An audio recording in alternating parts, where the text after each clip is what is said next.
Hope comes and stops us in our tracks.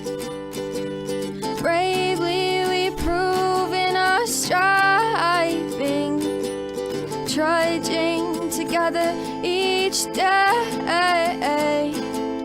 Where there's a will, there's a way. Morning, everyone. It's Saturday, January, February, March, April, May. Okay, May 8th. Yes, I still have to do that. So I have to count on my fingers what month it is. It's all right. All right. So, good morning. I hope everybody's having a good weekend. Great stuff, man. Just got out of our business meeting for Trudging Together, and I am so proud of the people that are on my team, man. I'm a lucky person. Yeah, this last week we really got to help a lot of people, and to sit back as a group and to be able to enjoy that as a group is a lot of fun, man. And what's great is we're affecting lives, and these people don't know us, and that makes it even better, right? It does. Credit goes to God, man.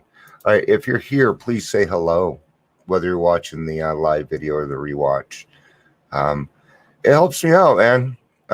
Numbers have been going down because Facebook has had some things going on, but we're not worried about that today, because now I'm on YouTube. So if you're watching, I would probably recommend that you follow us on YouTube.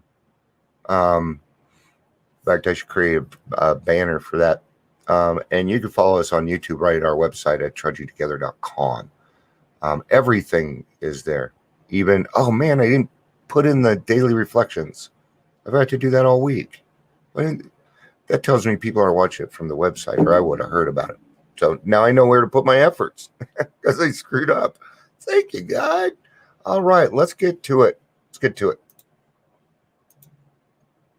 So up, my man. So walk the talk. Right? We all know what this is going to be about. This is about whatever you're saying out of this hole in front of your mouth, you're also doing in action state. Okay? So where faith without works is dead. Right? Faith is an action step. It's an action word. That means that there's something that needs to be done to have it, to receive it.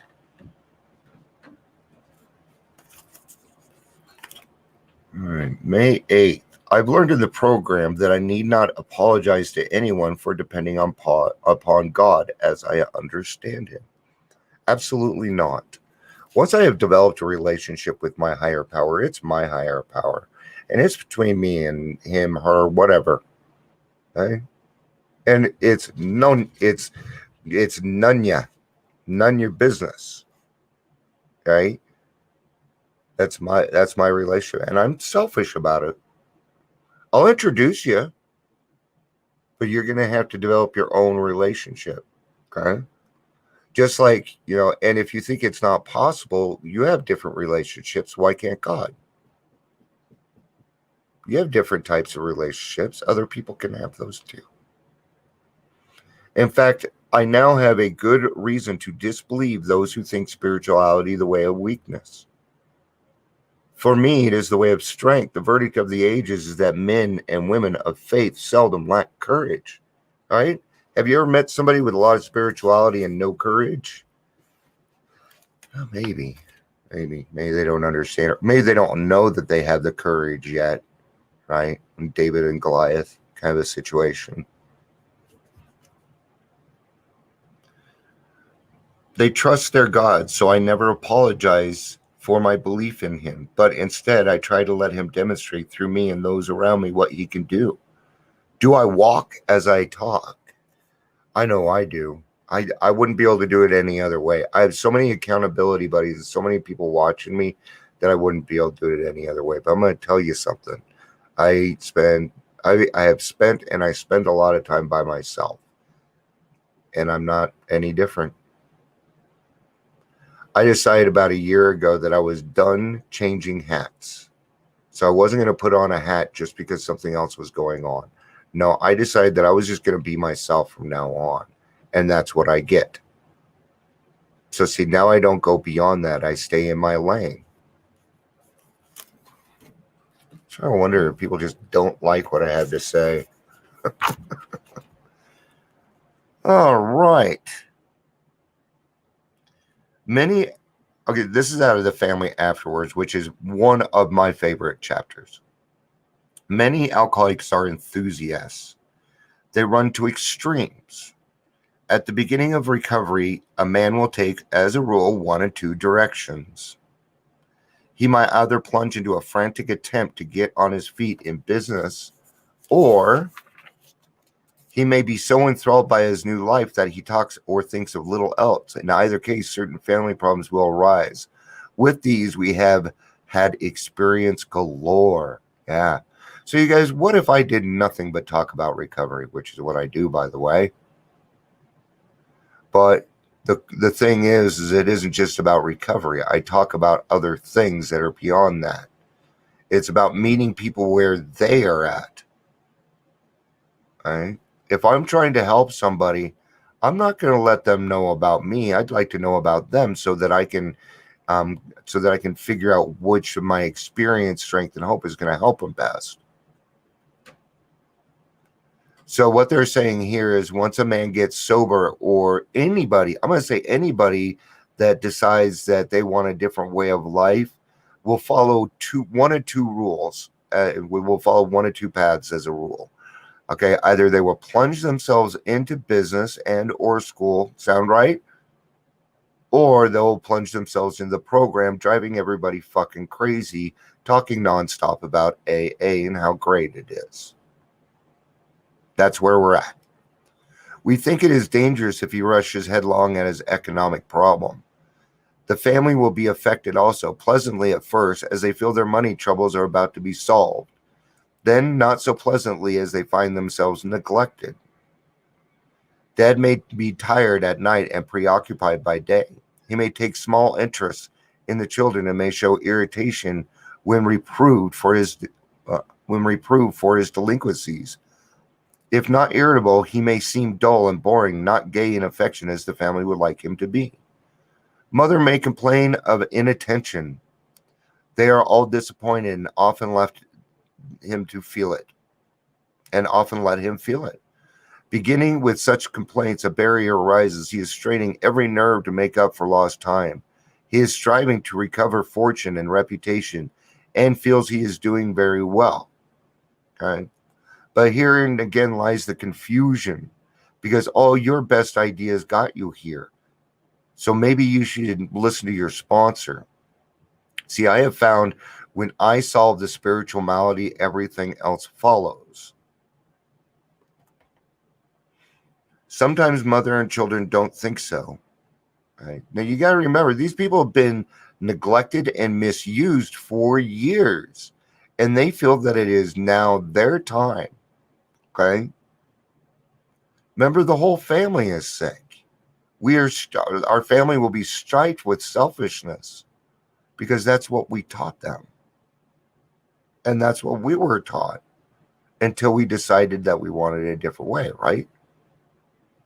They think that Father owes them more than they are getting. And they do. But you're going to get it in time. They want to make a fuss over them. They want him to make a fuss over them. They expect him to give them the nice times they used to have before he drank so much, and to show his contrition for what they suffered. But Dad doesn't give freely of himself. Resentment grows. He becomes still less communicative. Sometimes he explodes over a trifle. The family is mystified. They criticize, pointing out he is falling down on his spiritual program. This sort of thing can be avoided. Both father and family are mistaken. Though each side may have some justification, it is little use to argue it and only make the impasse worse. So here's the thing, is we stay out of particulars. Stay away from particulars. Well, when you did this, it made me feel that. Stay away from those. They're no good. And you won't solve anything. all you'll do from there on is point the finger about particulars. The family must realize that dad, through some though marvelously improved, is still convalescing.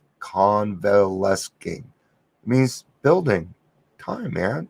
They should be thankful he is sober. Yeah, they should be thankful he's sober and got that, and able to be of this world once more. Let them praise his progress. Let them remember that his drinking wrought all kinds of damage that may take long to repair. If they sense these things, they will not take so seriously his periods of crankiness, depression, or apathy, which will disappear when there is tolerance, love, and spiritual understanding. I was lucky enough that my sponsor got me on my family stuff right away. Because he knew that I wanted them in my family, so he was smart and he had me focus on what I could do for them each day to make their life better. Not interfere, not be an interfering person, but what I could do, like do the dishes or clean up or do stuff that I normally didn't do and try and help out. Things like that, okay? You know, he was teaching me, he was teaching me how to love my wife through love languages. And it worked. Thank you, Paul. Saved my marriage. May my faith be confirmed as I see how God has worked through others since the beginning of time. May I see that the brave ones, the miracle workers, the happy people are those who have professed their spirituality. May I see even now as I look around how God works through those who believe in him. Today I will remember to watch God at work. All right, guys, that's going to be it for Daily Reflection. I will be back on Monday. And, yeah, because I think I'm going to try and take the weekend off. I need to decompress. Nothing's really bad. The problems I have are great problems. I'm not going to bitch about them at all. So, all right, guys. I will see you Monday, most likely tomorrow, though. Peace out. I love you guys, and have a day. Bye.